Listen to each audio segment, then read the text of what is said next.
And President Trump is also talking about the new action he's taking against left-wing groups following the assassination of Charlie Kirk, starting with Antifa. The president saying he will designate Antifa as a terrorist organization. Tracking new details for us right now, let's get out to our Logan Raddick, who is live in Washington with much more on this angle of the story. Logan.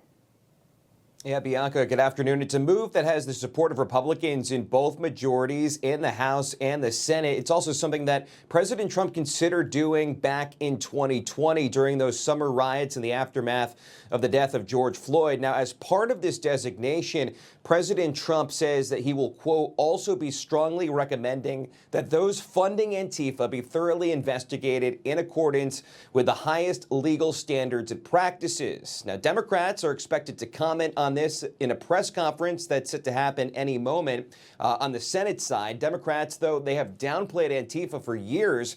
Remember back in 2020, then House Judiciary Committee Chairman Jerry Nadler said this.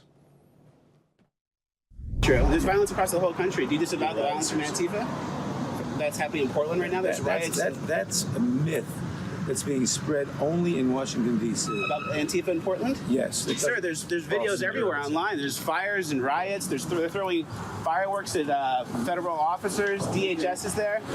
Look online. And the White House Deputy Chief of Staff for Policy, Stephen Miller, who's also President Trump's Homeland Security Advisor, says the goal here is to uproot and dismantle left-wing terror networks, which they have now designated Antifa as. Bianca. Logan Raddick, thank you so much. And let's bring in our senior judicial analyst to weigh in, Judge Andrew Napolitano, joining me right here on Newsline. Good to see you, Judge. Thank you, Bianca. Good to be with you. All right, Antifa, with this new designation, there's also talk that President Trump says might use RICO to bring racketeering charges. That's that federal law with organized crime.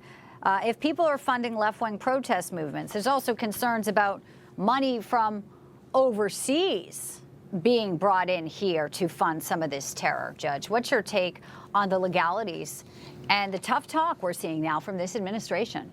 Well, the president would have to show that money is coming in from foreign organizations because the statute that he invoked, which enables the Secretary of State to declare an organization as fundamentally terrorist, applies only to foreign organizations.